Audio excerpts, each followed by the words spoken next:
Hello and welcome to Arsenal Analysed Live. I'm JC and I have a star-studded panel helping me digest the whole of August, or at least most of it, and we'll finish up with maybe a few talking points for the upcoming September calendar month in the Premier League. But let me introduce my guests. You should know them all by now, but just in case you don't, in case you're new around here, I'm initially joined first by Keith, a regular co-host of mine on this channel. How are we doing this evening, my friend? I would like to say I'm really, really good, but I was saying earlier, it's like fantasy football's done me today because I had Ivan Toney in from the start of the season, like done nothing. So I took him out and I put Oleksandr Isak in because I thought that's a good move. And then Isak done nothing, and Tony's gone and bagged the hat trick. So that's pretty much summed up my day, to be honest. I can't believe it. So, food shopping, family stuff.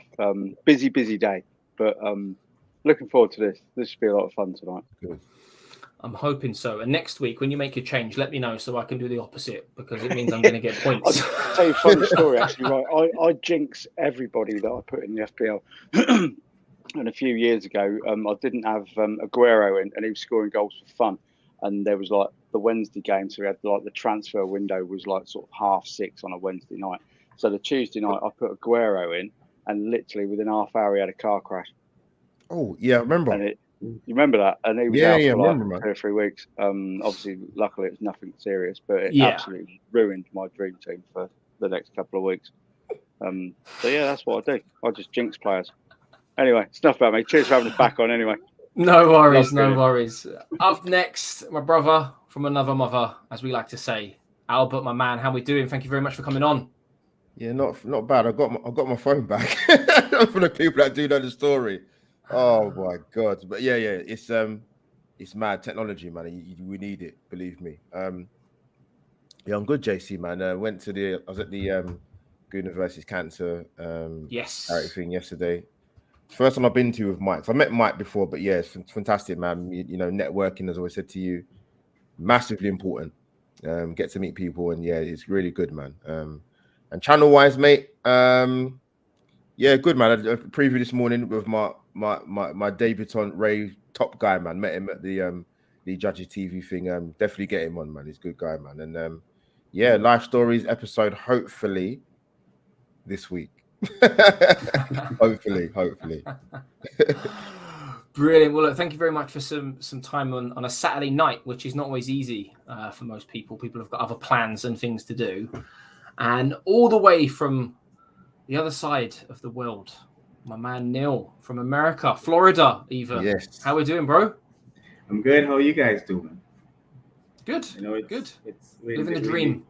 We're in the peak of our Saturday today. It's sun is out. It's 90 plus degrees, and it's feeling like 103, and lots of humidity, but all good. Good, man. Well, thank you very much for coming on. Anyone who is watching, smash the like button, subscribe if you're new around here. I've got all of my guests' details down in the description below. They'll tell you a little more about their channels at a later part in today's show. We've got Judge coming in nice and early with a comment, a new member on the channel. So go check out memberships if you haven't done so already. Thank you very much for coming along. Get your questions over in the chat as well. I have fixed chat now, so you can't have a go at me anymore. We can field some questions to my guests. But we're going to dive straight into it. Keith, I'm going to come to you first. I think the obvious sort of thing to speak about is how well Arsenal have done in August. 5 games, 5 wins, 15 points, 13 goals scored, 4 conceded, and 2 clean sheets. But most importantly, top of the Premier League. So my question to you really is, were you expecting this kind of start from Arsenal? And is it finally time to get excited, maybe? No, we haven't played anyone yet, have we? I'm joking. I remember at the start of the season, you asked us how you thought, or how many points you thought we'd get. Yes. In August, and I believe I said 13. I thought we would draw with Palace and win the others. So it's a great start, and sometimes you need to not be playing, Brentford away, City, Chelsea first 3 games. You need to be able to hit the ground running, and that's what we've done. I did think the Crystal Palace opener smelt a little bit like Brentford last season. London derby away Friday night under the lights, but we played exceptionally well. And the thing that has impressed me the most, and I think you may have alluded to this in your last video, is how quickly we've responded to conceding a goal. And there have been quite a few games, I think, Fulham in particular, and the Fulham one mostly, times before we may have capitulated and we wouldn't have got the win, but we came back and we've done it. Even against Villa the other night, when we had so many chances in the first half, and it was one of those thinking, here we go, Arsenal again. We've had all these chances and it's going to come back to bite us.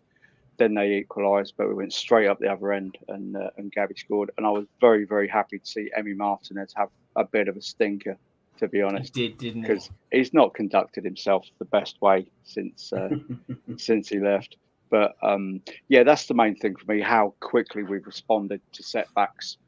And I've been really, really impressed. Not just the fact we're top of the league and we've got a 100% record, but just the conduct and the way we've gone about things. And it does look early on that we are really kicking on, and we've improved a lot from last season. So I'm really, really happy, and I'm really happy that I was wrong about saying 13 points, because we got 15 and we're still top of the league 10. for another week. You did. I know, you shocked me, Jake. I was sickened by what you said, to be honest. Absolutely sickened. Let's just be reminded. Let's just be reminded here in Jake's last live show, I said, let's go all the way. Let's go for it. 15 points. So. Yes, you did. We have you to thank, Neil. With Scott was on as well for the beginning of August, and he said 15 points. So fair play to him as well. And coming to you, Albert, with the same question, really, was this, you were here with me and Keith at the beginning of August, and we were talking about the transfer window and what we could and need to do and how many points we were going to get, and Crystal Palace being a potential banana skin. So, was this what you were expecting, and is it now time to get excited in your opinion? No, it wasn't what I was expecting, if I'm being brutally honest. Is it time to get excited? I think if you ask me that question probably just before Christmas, I might give you an answer. But yeah, I'm not sort of jumping out of my chair just yet. I'm very pleased with the start to the season. Like I said, it's our best opening gambit to a season for alluded to 18 years, I believe it is. So that if that can't be a positive alone in itself, then I don't know what can be, to be honest. I think what I've been pleased with is that I've seen too many games of Arsenal where we don't start well, and you combine that with poor football. It's very difficult to stomach, to be honest. So that taking into account we start this season, that's been the complete opposite. I alluded to the point earlier that if you look at in stats in terms of shots on attempt shots on target, I think most of the games, if not all of them, are in double figures. That's a considerable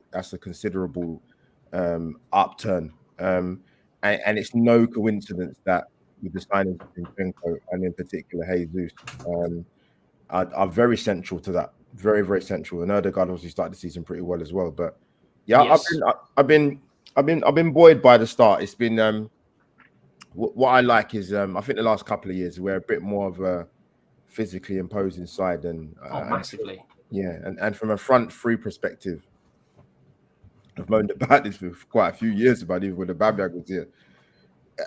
As good as you can look at people's individual attributes, as a front three, what I personally saw is I saw the front three of Arsenal where there was no energy, and there was no fluidity, and there was no interchange. Like, because I saw with other clubs with their front threes, I didn't see any of that with Arsenal. But that's the complete opposite of what I've seen so far. Martinelli looks stronger, is stronger. Some of the 50-50s he wins defensively and offensively. He was excellent against who do we play? Villa. But yeah, I'm buoyed, JC, to be fair, with the start so far. but not jumping out of my seat just yet. No, not just yet. We had a similar conversation, didn't we? We were sort of all kind of like, should we get excited by pre-season? We were all reserved. Then this has happened, and it's kind of like they're tempting us to get excited. They're really tempting us. But you are right. We do need to kind of just wait. Keith, I know you joked about it earlier, but we genuinely haven't played anyone big, if you will. Even though there is no easy game in the Premier League, that real test will come tomorrow, and we'll speak about that in a later part of today's show. But Neil, coming to you last, anything to add? Any opinions on what you've made of Arsenal's start to the season so far? Yeah, I just want to say, I mean, Keith and Albert, they covered almost everything. But in terms of a start, we couldn't have asked for something any better than this. But with regards to us not playing aside, really, and some people are saying our actual campaign starts tomorrow is a complete unfair statement. We might as well just play 10 games then, because if we're talking about just playing the big teams, look at what happened today. The big team, one of the strongest teams in Europe, most expensive teams, got away.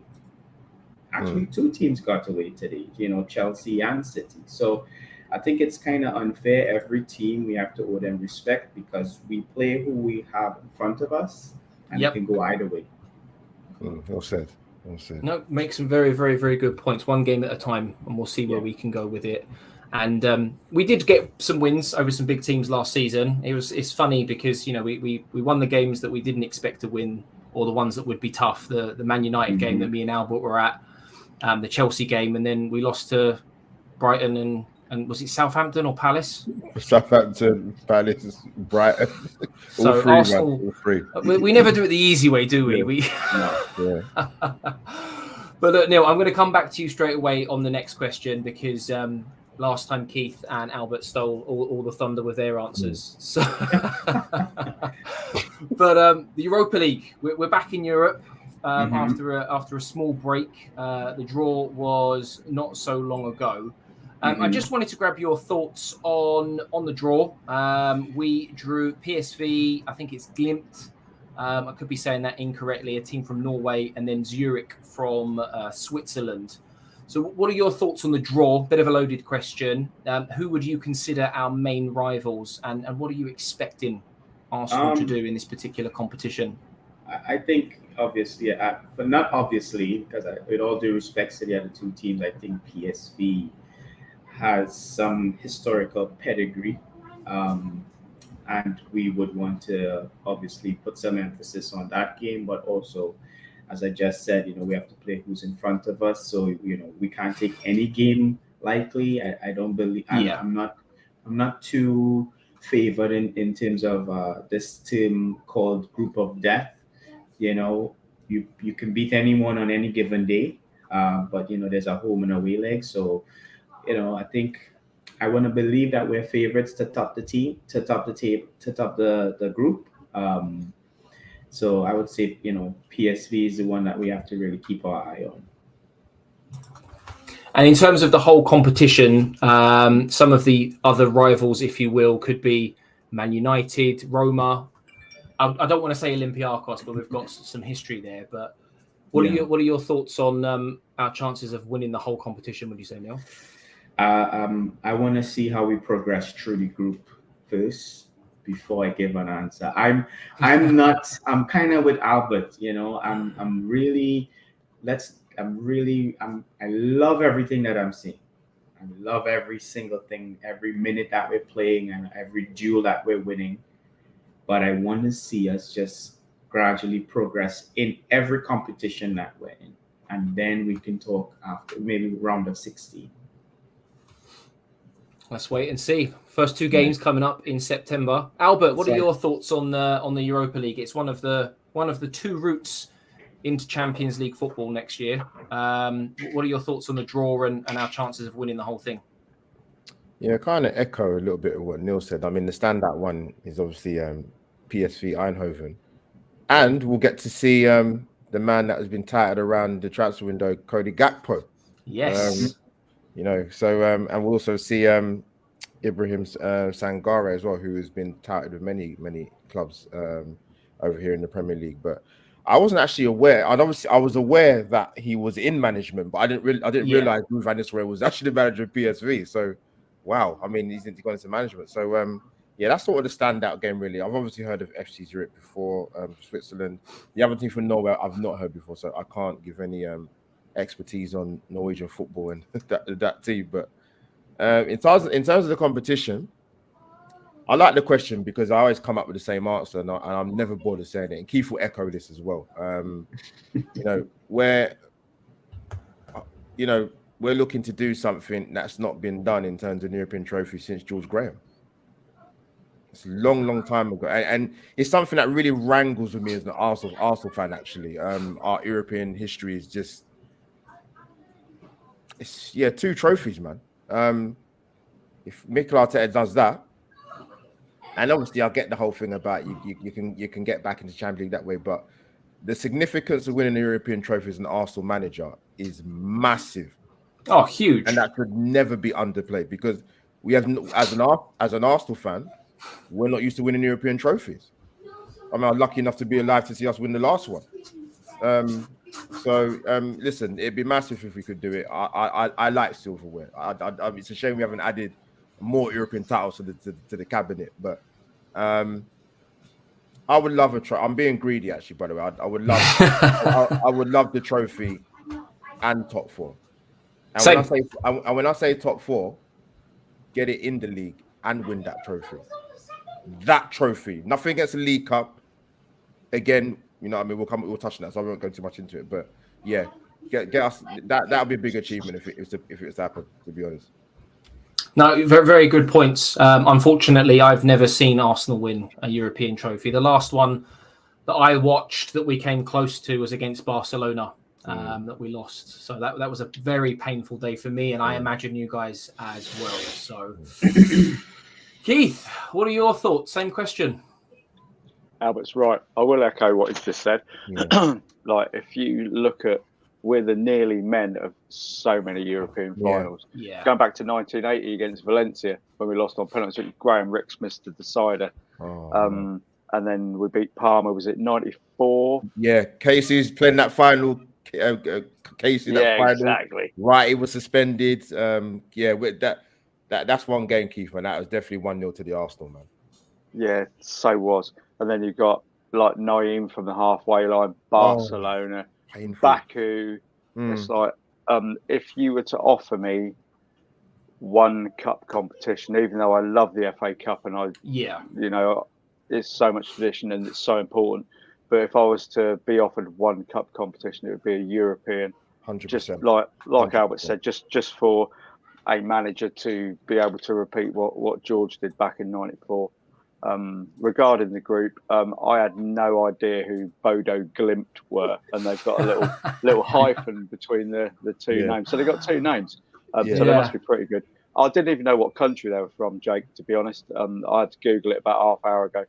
And I also didn't know until 5 minutes ago that Van Nistelrooy is PSV Eindhoven's manager. I knew he was in management, but I didn't know he was at PSV. Yeah. No, I didn't. So that'd be nice for him to come back, and hopefully Martin Keown will be commentating on the game. We'll have to get him in the dugout just for that game. Yeah. I was looking at the league tables earlier, and Zurich, they won last season, the Swiss league, but they're rock bottom at the moment. But it's early doors in their season, whereas the Norwegian one, I think they're like 21 games in, and Bodo Glimt, I think they're second to Mould, and Mould have beat them 4-1 today. So I do occasionally do some research, and I found those bits out today. But the 2 things are, you've got to expect that PSV Eindhoven will be our main threat. We should win the group. But regarding us winning it, a lot is going to depend on what teams come into the knockout stages from the Champions League. You know, you just don't know who's going to be in there. But there's no reason to think that we won't be in or around the last knock-ins, because we're good enough, and it just depends on the depth of our squad and whether you can bring players like Marquinhos and Vieira, who haven't featured yet, they could be the players to come in, especially to the group stages games, and they might prove themselves, same as like Martinelli did years and years ago when he was bought as a young prospect. Yeah.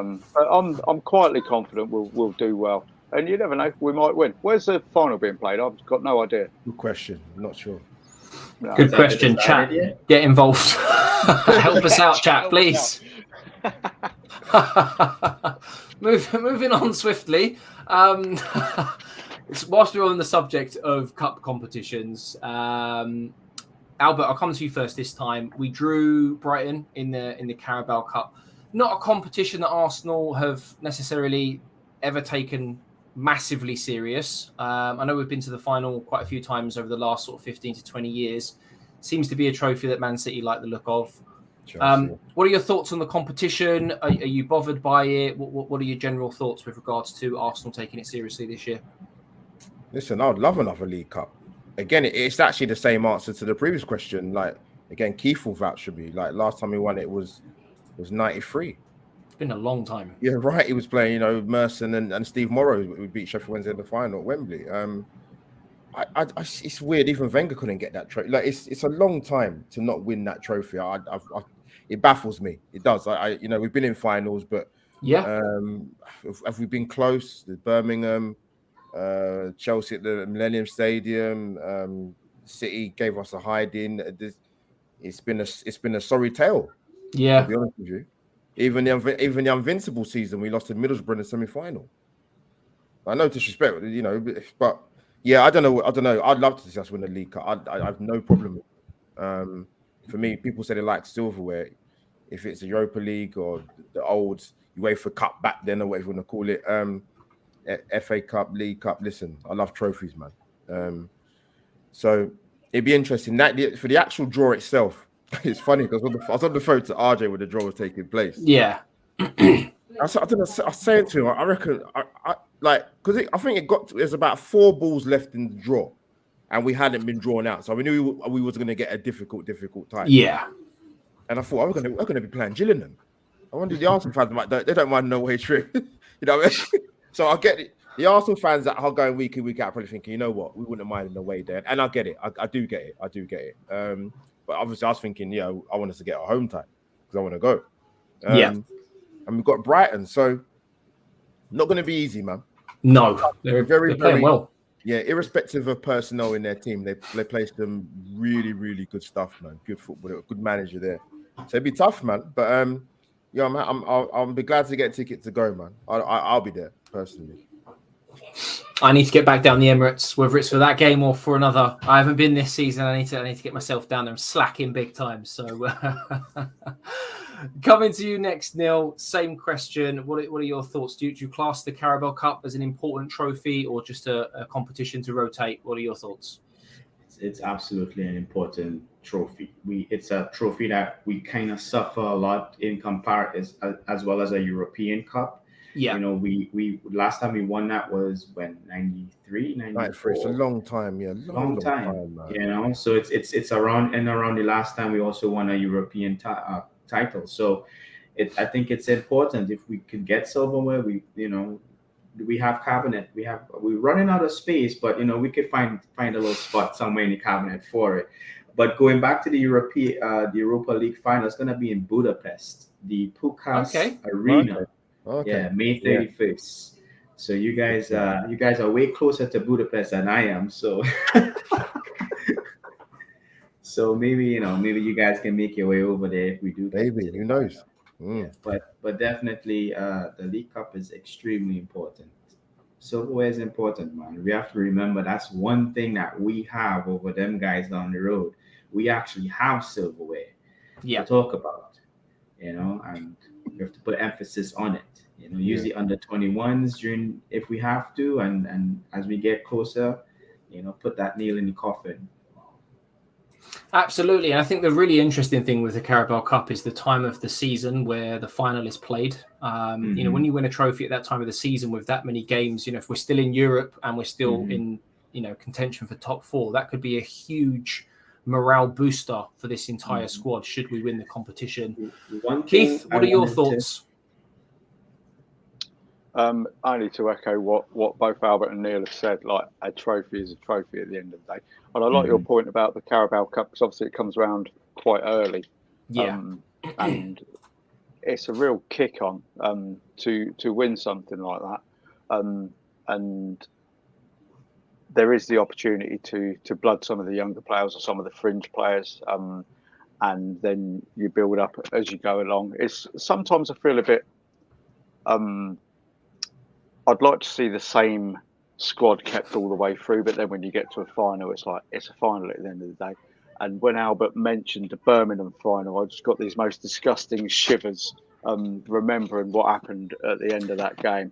Yeah, it was awful, absolutely awful, and I don't ever want to be in that situation again. And the 1993 Obafemi Martins, I think it was, who scored the last one. It was Obafemi Martins. Yeah, I was trying to remember his name. It was like 82 when he scored that goal, because there was always like, no one knew how old he was. He looked way older than he actually was.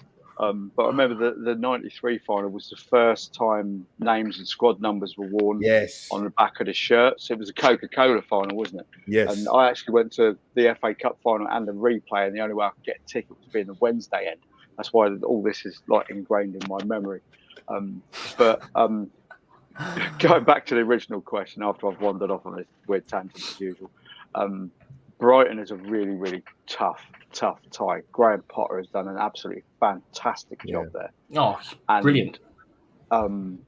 It's, they had to sign over us twice last season, and it would be very, very difficult because I don't really see them resting too many players. We will probably rest more. But hopefully with a few of the bigger names to come off the bench, but it'll be a very, very difficult game regardless. Yeah, regardless of Carabao Cup or the Premier League, Brighton this season, generally speaking, regardless of competition, they're going to be a tough team to play against. They always are. Graham Potter's got them set up very, very well. Moving on to the next question then, and it's not something that I've seen too many people talk about, and I don't know if it's because there's not, really a lot of information out there about it yet, or there just isn't real credibility behind the supposed report from the Times. I'm going to come straight back to you, Keith, on this one. So a few weeks ago, there was a report on Arsenal among 20 other European clubs on a supposed watch list of teams in danger of breaching financial fair play. Arsenal have recorded record losses over the last 3 years of £213 million. I don't want to go too deep with numbers. People might fall asleep. But but what I'm getting at is we've seen clubs in the recent past, clubs like Atletico Madrid, Chelsea, among others, have transfer bans and that sort of thing. Is this something that concerns you? Is something that could potentially, stop Arsenal with the wind in their sails in the direction we're moving? I think the first thing, Jake, I cannot believe we've been put in the same part as Barcelona for this. Because you look at the players, it's like, I don't even know how they've done it. It's like they must be shoplifting or something. The only thing I can think is I saw something about we're running is it 231 million deficit or something? Yeah. But and obviously the last couple of days everyone's been jumping on Edu again because 4 weeks ago he was the Messiah and now he's crap again. But you look at a lot of the players that we've let go. Aubameyang, we could have got money for him, but we got him off the wage bill. Is the wage bill taken into account with this deficit, or is it purely transfer fees? It's a good question. I have a lot of sympathy for Edu in that you look at a lot of the players he's had to get rid of they were bought for ridiculous fees, they were given ridiculous contracts. And of course, someone like Mustafi, he's not going to want to go anywhere because he's sat on the bench getting 150 grand a week. I'd do that. And no one's going to want to buy these players because these players don't want to drop their wages. So then you have to loan them out or give them away just to get them off the wage bill. Yeah, like Bellerin. So I think that's had a huge impact. The only decent sale we've made last 2 or 3 years is probably Joe Willock getting 20 million for him going to Newcastle off the back of a successful loan spell. So I think it's I won't swear too much like I normally would, but I would say it's hogwash, it's codswallop, and it's bilge. It's an absolute joke. And then you look at what Chelsea had just dropped in the summer transfer window. Unbelievable. Yeah. When are these figures up to? Is it up to the end of this transfer window, or is it up to 6 months ago? I don't know, but it's crap. They're all good questions. You bring up good questions, like 3 or 4 really, really, really, really good questions, and that's the interesting part, because only a very limited amount of information has been released. So, it'd be interesting to see what else comes to light over the next few months. Albert, what are your thoughts? Arsenal have claimed that they've done everything by the book. What are your sort of general thoughts when you saw this story? Oh dear. I actually don't have a lot to say with FFP, but what I will say is, I've seen numerous clubs seem to get away with, as they say, get away with murder. Yeah. And the reason why they get away with it is there's no deterrent. If you said to some of these people, these big wigs that are actually finding a way around FFP, they'd be in prison. But that's what I say. There's no deterrent. That's why a lot of these clubs get around and get away with some of the deals they get away with. Because when I heard the Arsenal stuff, I just thought this is absolute rubbish. I think what would have helped Arsenal, and I've mentioned this before, is because we're not particularly very good in making any monetary value on players. Yeah. With our players, you have to handpick them. What I mean by that is, I'm doing this over probably over a 20-year period. So I could go back to, the big sale at the time, Mark Overmars leaving Arsenal, and then you throw in Oxlade-Chamberlain, and then you throw in Iwobi, and then you go more recent to Joe Willett. Like that, we're systemically we're actually quite poor when it comes to getting money into the club, and I think what's even worse for me is it's been under different regimes in terms of the hierarchy. Little bit now recently with Sinelli that he's gone. Go back to the Gazidis days. So yeah, and the thing is, like, as much as people say about Chelsea and City bringing, people talk about assets, for example, right? I would kind of counter that with Liverpool, because no disrespect to the players that they got money for, but they was not on the cusp of getting into the first team. Yeah, Jordan and I broke in for a little bit. So Solanke, I don't think even played a game. Brewster, not even a competitive league. Like, they've got good money for players that were nowhere near. Nico Williams, another one recently. Yeah, Nico Williams got 17-18 million quid. So yeah, the fact that it came out Arsenal might be, to me, I had to laugh when I saw it, if I'm being totally honest with you. Because if it was that severe, if clubs were so put off by FFP, and number 4, these guys would be, they wouldn't do what they're doing, right? If there wasn't repercussions. What's the repercussions really? A fine. That's nothing to these guys. If you put them in prison for 20 years, then it's a different story, because they can't do anything.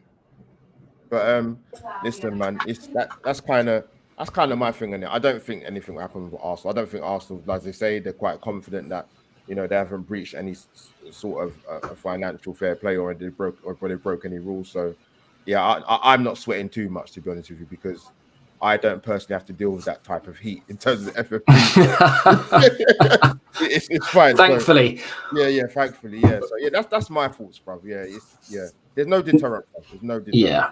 No, I'm on the same page as you and Keith, and I've had a look at how much money clubs have spent over the last 3 years, and Chelsea and Man City have spent far more, like considerably more, compared to Arsenal. And Arsenal as a club, as a brand, as a business, earn significantly more money than Chelsea and Man City, because we've got a history. But that aside, really. Neil, are you gonna say otherwise? Is this something that worries you? No. Here's what I think about this financial fair play thing, and the list of teams that's on that list. That list is created because that list has to pay money to the bodies, that is FIFA and UEFA. I'm not sure if you guys could recall, but Jack Warner, my countryman, was the vice president of FIFA. And you guys remember the whole debacle about controversy and how dirty it was and money was being passed on the table. This upcoming World Cup is a direct result of what was happening back then when he was there. So I believe personally that if I put your name on the list, it's like the Godfather. I'm doing you a favor, but I will come back for that favor in terms of money. And I might be talking complete nonsense here, or it could be, spot on. But I believe it has to do with some money being passed along the lines to keep someone hush. That's my personal opinion. Well said. Yeah.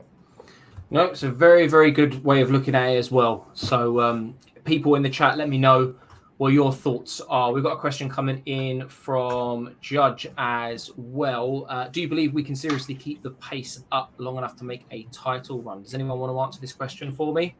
Any takers? Go on, you go. Who's going to go first? Go on. Anyone? I'll jump in. A lot is going to depend on how we play against the big teams. Look at last season when we played City in the second game, when Gabriel got sent off. I was fuming at the end of that because we were the better side. Yeah. But then we played against Liverpool and they always seem to run us ragged. That's going to be the key to it. I think our away form against what you might perceive as, the smaller clubs, excuse me, early signs are that we've turned a corner there, and our work rate and our physicality and our passion and our just application has improved massively. So I think the squad size might hurt us, if I'm being brutally honest. We've got 5 potential injuries for tomorrow's game, which is the 6th game of the season. That could hurt us. Questions have been asked about the medical team. What are they doing? Why is there so many injuries? You look at the Invincible season, we got lucky. I'm not saying that we were lucky to go and win the league and do that, but we had very few suspensions. And other than like the battle against Man United, and we got away with very few injuries. So there's everything has to come into it. But at the moment, what I'm seeing so far, I'm not saying that we can overhaul Man City or Liverpool, even though Liverpool has stuttered a bit. It's a long season, but what I've seen so far, there's no reason to suggest that we can't be up there and still be fighting if things go our way. Good answer indeed. Okie dokie, we're going to move on to the next question, and Keith, I'm going to come to you last on this one because I'm really looking forward to your answer, because I know how you like to explain certain subjects. Okay. I will mute for a while.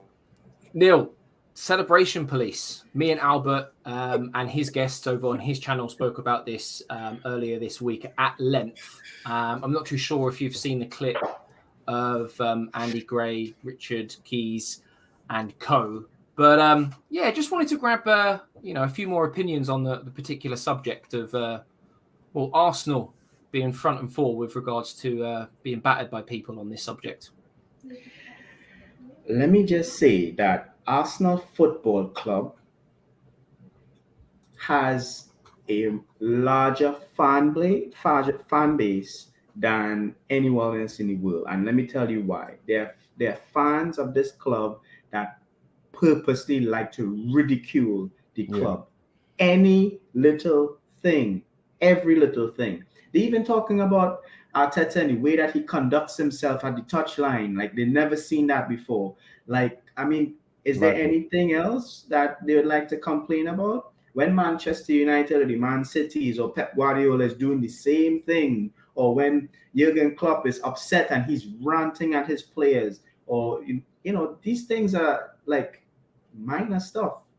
And they tend to like pick on it. And Arsenal Football Club attracts the nitpickers. They love to talk about our club. They love to talk about our club. Is the most searched club, the most talked about club in the entire world. Not any other club. Arsenal Football Club.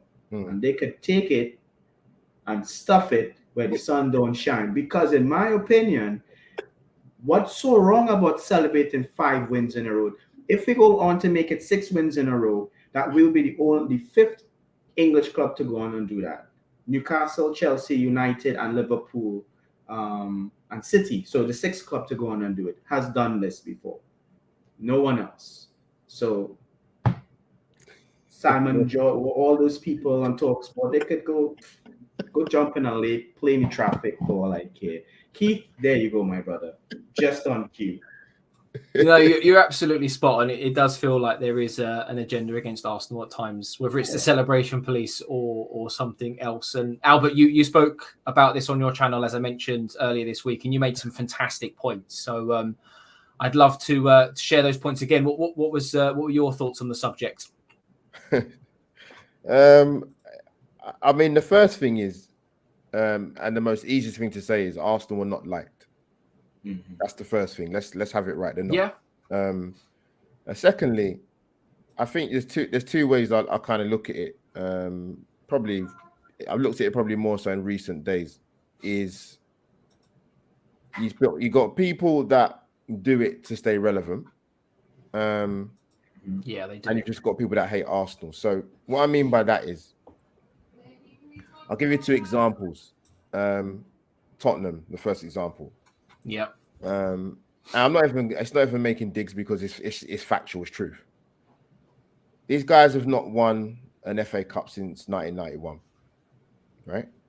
They've not won a trophy since 2008. I can't remember last they won an European trophy. Keith can probably tell me. I'm not sure. Or when they was in the final. I know when it's in the final when they've actually won an European trophy, for example. Is the Audi Cup a European trophy?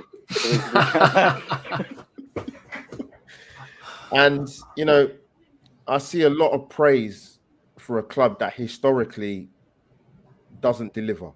Doesn't deliver. No league title since Bill Nicholson, and that's a long time ago. We're talking 60s. I'll give you another example. Liverpool. Now, there's ex-players who've got no affiliation with Liverpool, never played for them, adore them. Most media outlets love them. Even before Klopp. Let's have it right. Yeah, you're right. But for some reason, when it's Arsenal, and there's a very well documented, the thing of George Graham talking to the players outside training and the media, and that people view us, they don't like us. That clip's probably the best part of a 30, 40 years old, in between that bracket, maybe, right? And it's coming home to roost because I think regardless of whatever age generation you are as an Arsenal fan, you better believe it's real.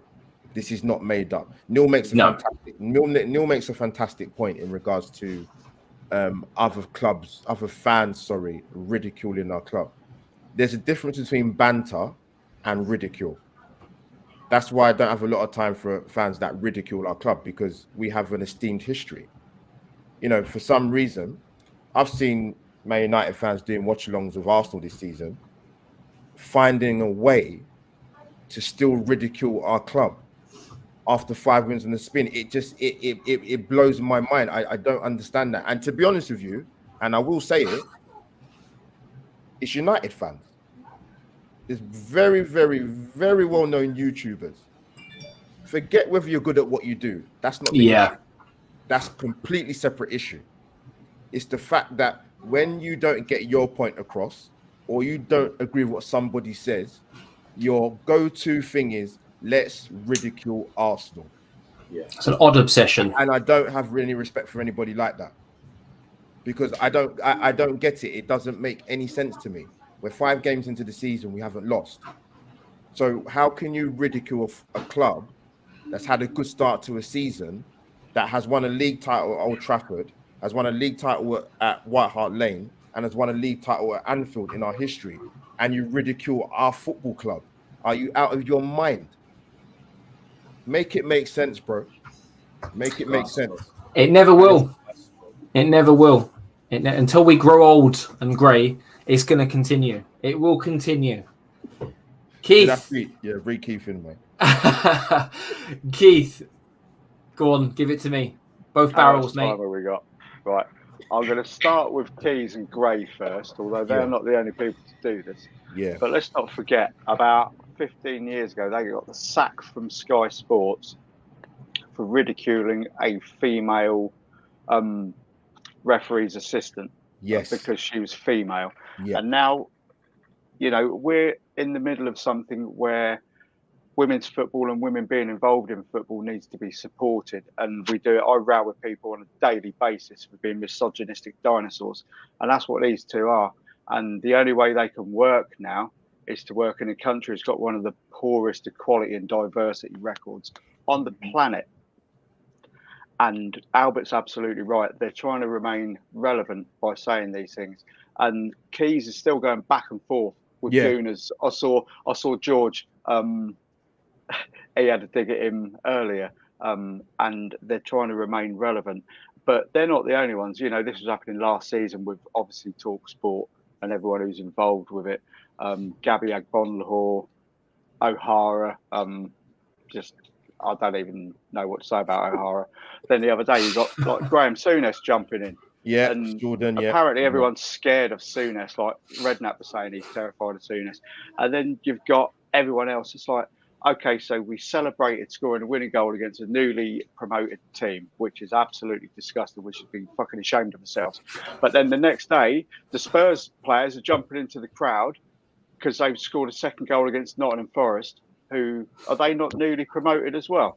Yeah, exactly. No one mentioned that. And I watched Charles Watts the other day, and he was talking about it. And I also watched your show, Albert, and I saw like you and G. You were sort of. I wish I could be more like you two guys. It's laughable. It's just that they're scared of us. But it gets right under my skin when the celebration police come out. So I've got a spider all over my face. And it really, really winds me up. But it does go back to the George Graham days, like Albert so rightly said. It might even go back further, because if you go back to the 1930s, when Herbert Chapman was Huddersfield manager, won 3 titles on the bounce. Then we won another 3 titles on the bounce. And there's that beautiful statue of him outside the M's. It could go all the way back to there. But for some reason, everybody likes to hate Arsenal. And Albert, again, is right with the thing about Man United fans. They will take any opportunity to ridicule us. And we live rent-free in their heads. But the problem is, I watched the Man United-Liverpool game, and it came right off the back of Man United's drubbing against Brentford when my local side, Findham Volta, they will defend better than Man United did against Brentford. But then Man United came back, and I was actually worryingly impressed with how they played against Liverpool. Their pressing game was brilliant, and their intensity. And that makes me think tomorrow's game is going to be an absolute tear-up. But the thing is, what I'm trying to say is, I am happy to sit there and praise another team for playing well, because that's what we do. We're football fans, and we should be able to say that, even though we'll banter with our mates. But why can other fans of other teams, like Neil said, not do the same for us? It's almost laughable, to be honest. There's so much more I could say, but I know I don't want to take over here. But celebration police really pissed me off in a nutshell. It really, really winds me up. I'm sure it's not the last time this season that we'll hear about. If we win tomorrow and we celebrate at Old Trafford, God knows what will happen. Carnage. Let me just add one more thing to this. Go on. The announcers and the commentators of that Tottenham and Everton, it was Tottenham Everton that played today? This morning? Yes. Yeah. They had to give, I feel like there's a genuine agenda to like give this Tottenham team some kind of credibility. Harry Kane had to get a offside goal to equal Thierry Henry's record. Like they need, like this is what I'm talking about. They look for the littlest things to uplift a team like Tottenham. Little things like that. And it's an offside goal. It's clear, quite clear.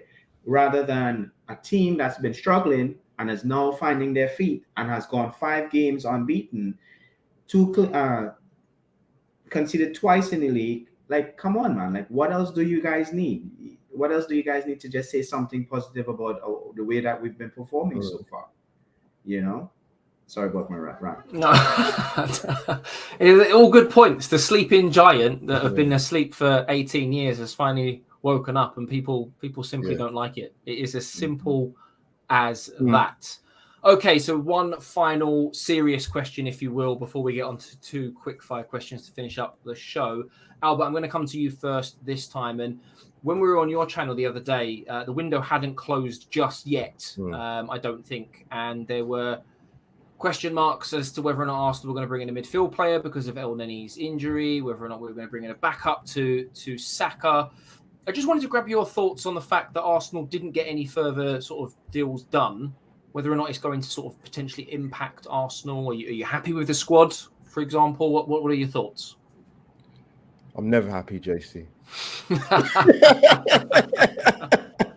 No, let me answer that properly. No, so am I happy with the squad?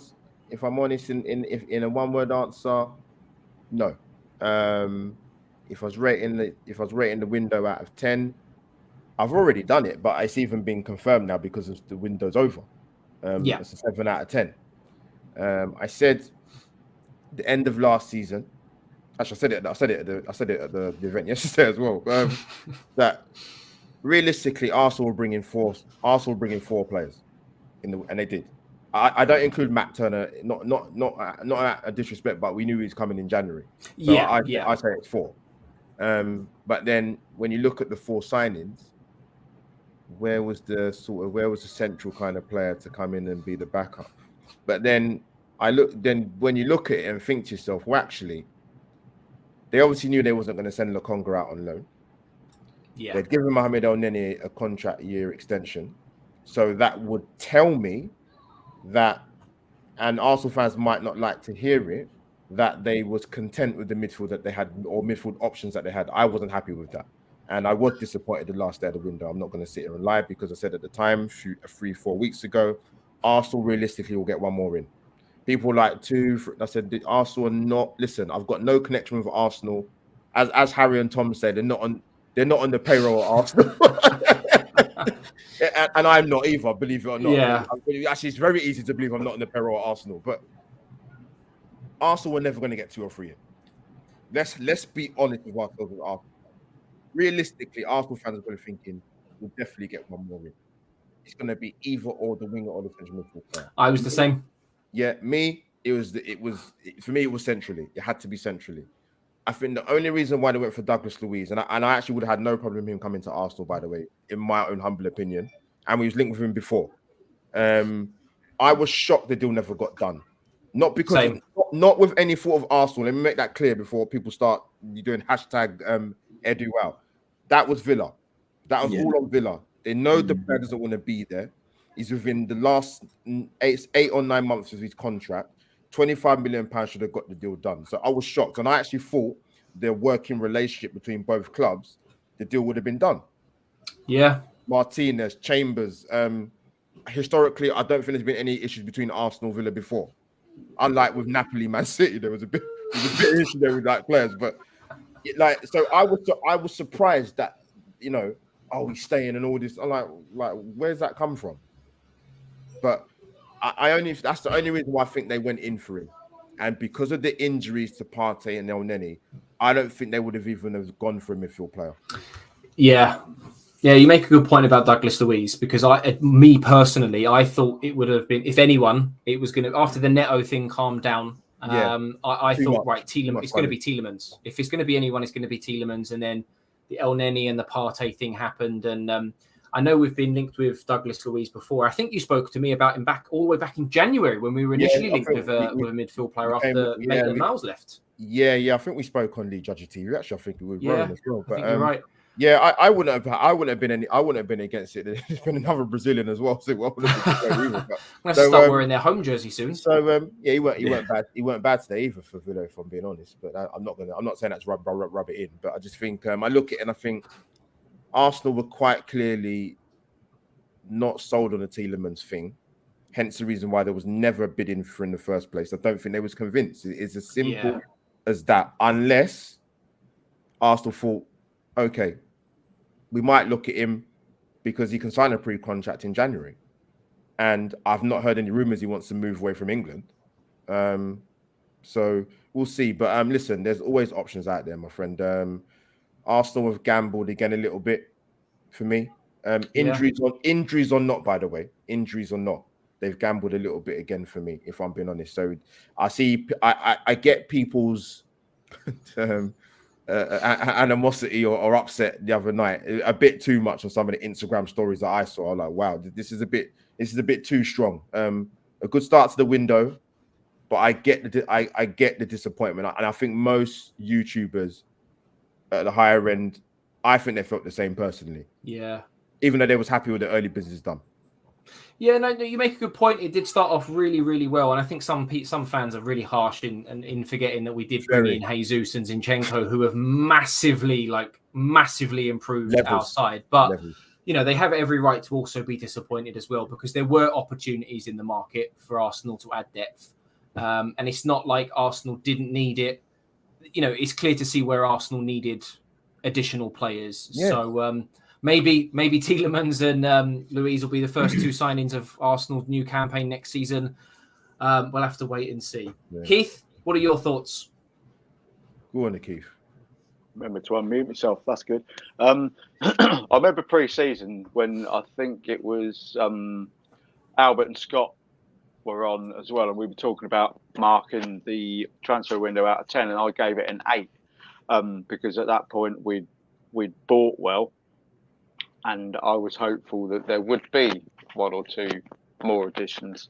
But as Albert's rightly said, when you look between the lines, it's no surprise that there weren't really additions. Douglas Luiz was probably a 23rd hour thing or an 11th hour thing because of the potential injuries. You know, Partey's out for a while. El Nenny's out long term.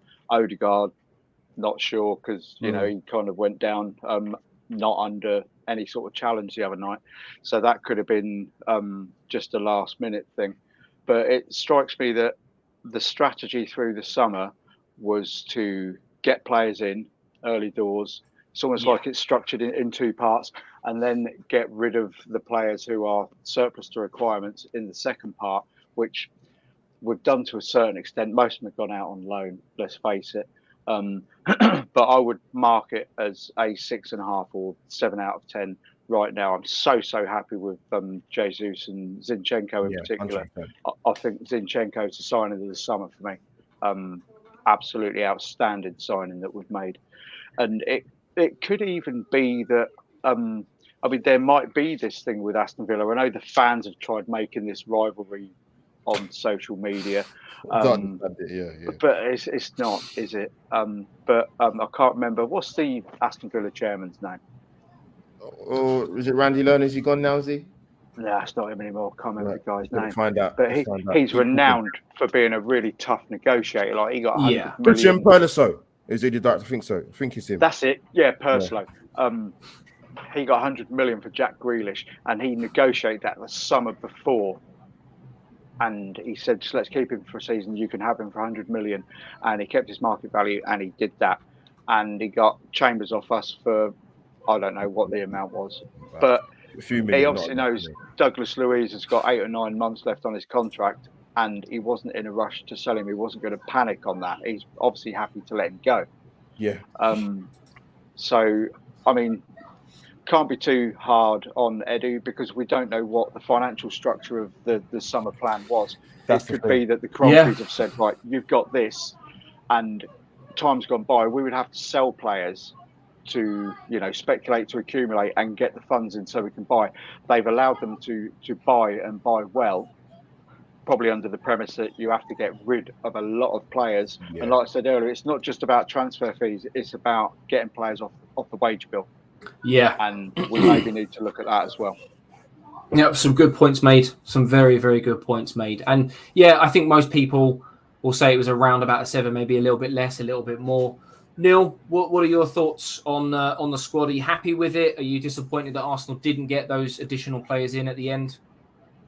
I kind of agree with Keith and Albert in terms of rating the windows. Like, it's really about a 6.5, 7. very frustrating to not sign a midfielder because we need one. But I also feel as if we have a player there that could facilitate for the time being until Thomas Partey returns, because he's going to be out for a few weeks. Who knew Mohamed El-Neni could get injuries? Because as far as I go back, he's not been injured for the club. No, it's true. For the length of time that he's been here, and the injury that he has is for the period that he's going to be out. You know, who thought? But in terms of like the Douglas Luiz thing, I just don't understand Aston Villa's business on that side. I get that the guy could probably be a top negotiator, but unless they're gonna give him a really solid contract, the guy could sign for a club in January and leave for free in the next summer. So I thought that 25 million was pushing it for a player that only has 9 months left on his contract. Yeah. So I just didn't get that. But, you know, again, Douglas Luiz was also our very last option. We was looking at Danilo from Palmeiras in Brazil before Douglas Luiz. Yeah. And I'm not sure what the Tielemans thing is about, if they're waiting till the next summer for him, because let's not forget, teams like Liverpool are very short in their midfield as well, and they didn't go in for him. So I don't know if there's something surrounding the player and his fitness and his ability to work and fit into the system that we want to implement and make sure that is there. Because as we all saw in All or Nothing, Arteta is very, very set in what he wants in training and what is going to transgression into. Yeah. So a little bit frustrated that we didn't get the midfielder in, but I'm not 100% like completely worried about it. You know, like it's gonna be okay. We need to calm down. No, some good points made. Some very, very, very good points made. Now we are going to move into the final two questions. They're going to be quick fire questions. I'm going to roll them into one actually, just to make it a little bit more difficult for you guys. Like the stream if you are enjoying. Subscribe if you are new around here. And before we finish up after these quick fire questions, my lovely guests will tell you guys where you can find them as well. So Keith, look, I know last time we done this, I gave you like the least amount of time. So I'm going to give you the most amount of time okay? And I'm going to put Neil in it this time. I'm going to throw it at Neil straight away. Unfortunately, Neil. So my question to you is: Arsenal have 3 Premier League games in September. Man United tomorrow, followed by Everton and then Brentford. 9 points available. I want to know what your score prediction is, but I also want to know who your player of the month for August is. So you can go with player of the month first if you want to buy yourself some time for that prediction. Player of the month is William Saliba. For sure. Okay.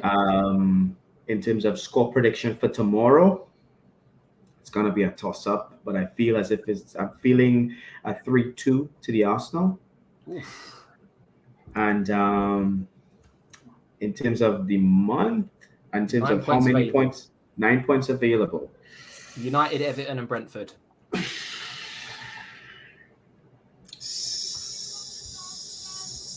6 points. Ooh, where's the loss coming? Brentford. Yeah, I worry about that team. People said that. I worry about that team. That is a team. Albert, what about yourself, mate? What about yourself? Player of the month, score prediction for tomorrow, and points for September. I'm going to be different, a little bit different with player of the month, because I think there's an obvious one, but I'm going to go for Gabby Martinelli, actually. He's been awesome. Yeah, I've been very impressed. Like I said, physically, he looks like he's on point, and the gym work, and very aggressive. And for me, it's not down his abilities. It was to see what his goals return was going to be, and he could have been on like 4 or 5 goals. He's on 3. Good start, very good start. So I'm going to go for him. Okay. And in terms of the next 3 games, 5 points, 2 draws and a win. Okay. Draw tomorrow. I've gone for a Desmond. I've gone for a 2-2. We'll beat Everton and we'll draw against Brentford. Yeah, a lot of people, like Neil said as well, that Brentford game is going to be tough. There's a bit of spice there because of what happened last season, home and away as well, with those tweets from Tony and Lacazette. Lacazette decided to return the favour, didn't he, after the game? So one to keep an eye on. And then Keith, I've given you the most amount of time. I'm expecting a long-winded, thought-out answer now. See, I've sat here thinking about it, and now I've changed my mind. My player of the month has actually been Zinchenko. It was very nearly Saliba, and it was very nearly Gabby, for the same reasons that Neil and Albert have said. But I've just been so impressed with Zinchenko, like just how he's come in, and he's obviously got leadership qualities, and his defending against, I think it was against Leicester, where he reminded me of almost like a Baresi-esque defender, whereas Franco Baresi never had to make a tackle. He very rarely went off his feet. Yeah. And there were times where he just waited, he nicked the ball. And he's so good defensively, but he's so good going forward. And the fact he can play as a straightforward left back, inverted left back, an advanced number 6, if you like, in the double pivot. I absolutely love this bloke, and I cannot wait for him to get back in an Arsenal shirt. So he's been my favourite player. Regarding points for the next 3 games, I'm going 7. I think we're going to turn them lot over tomorrow. I think it's just going to be one of those days where things go right for us. Yeah. And I've already nailed it down as a 2-0. I honestly think we're doing 2-0. It'll be a very, very tough game. I think we'll probably get the rub of the green, and the referee and VAR will not be on our side because they both weirdly come from Manchester. Imagine that. Yeah, what a coincidence. Yeah, I know. It's really, really odd. But I still think we'll turn them over. I think we'll turn Everton over. And I think a draw at the, is it the community stadium, the Brentford Community Stadium, they call it now. And I've been there. What's it like? The atmosphere seems it's a nice little stadium, I've got to admit. When they'll start singing along to Hey Jude at the start of the game, that must get them players absolutely pumped. Yeah. And Ivan Toney's going back in my fantasy team for that game, by the way, in the hope that don't do it. Don't do it. I'll jinx him, and he'll like, I don't know, something will happen. He'll trip over his laces, and he'll have a stinker. So yeah, 7 points. Good man. I'm going to go for 7 points as well. I do think that the Brentford one is the tough one to call. Man United is a tough one to call as well. Me and Albert have spoken about it before. I think way back when we played United the last time, at the back end of last season. Arsenal in the Premier League have only won twice there since 2006. 3 times if you include the FA Cup.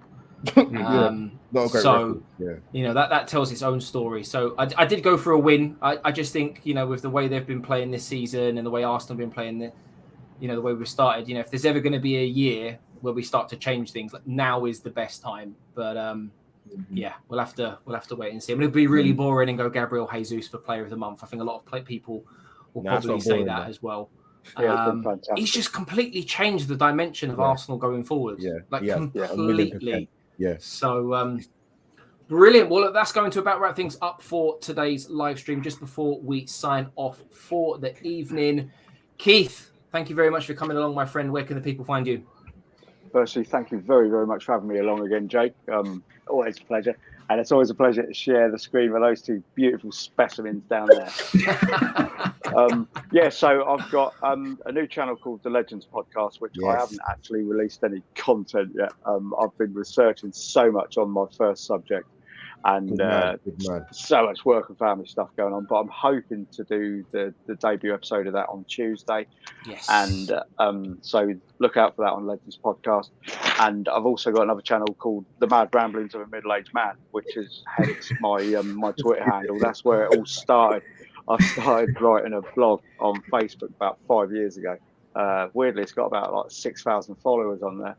So I do stuff there where I just talk about random shit, just odd stuff that's happened to me and stuff like that. So look out for that, and you can find me at the Mad Rambling one on Twitter as well. Thank you very much for coming on, Keith. Real pleasure as always. And Albert, where can the people find you? Most people should already know where to find you by now, surely. Yeah, well, I don't know. YouTube's quite big, I'm everywhere. You'll find me. I've got my own channel, obviously. Let me start with that first. AlbertJTV. yeah, like I said, I hopefully should have an episode 18 of Life Stories coming this week. Hopefully, I'll have conversations tomorrow. So I'm looking forward to getting the guest on actually. So yeah, but yeah, week of surgery has been, again, that's for me has been another thing to I'll probably get one of them on soon this week as well. And yeah, come and subscribe, people, man, and yeah, support JC, man. Subscribe to us at Analysed. Well, thank you very much for coming on, Albert. Really, really, really do appreciate it. And last but by no means least, Neil, where can the people find you if they want to have a conversation, engage? You can find me at BenchWarmerz Podcast on YouTube. You can find me under that handle as well on Twitter, and Neil Dwarica Realtor on Instagram and Facebook. JC, as always, my man, thank you so much for having me on. It's always a pleasure to be on and to be able to, have a good conversation about healthy conversation about football, and especially with Albert and Keith. Can't wait for you to bring on my guy Tony, man. Tony, I'm excited to bring him on eventually. I'll be having some popcorn and have my feet up and watch that episode. It's going to be funny. Absolutely. Big up Tony in the chat. Thank you very much for sparing some of your time. All three of you really, really, really do appreciate it. And we will get Tony on. He's the very first and only member of the channel so far. So if you do want to appear on Arsenal Analysed Live, sign up to memberships and you can appear alongside these amazing guests. All of their details are down in the description below. Go and subscribe to their YouTube channels. Follow them on Twitter. But for now, I'm JC. These are my guests. Take care and stay safe.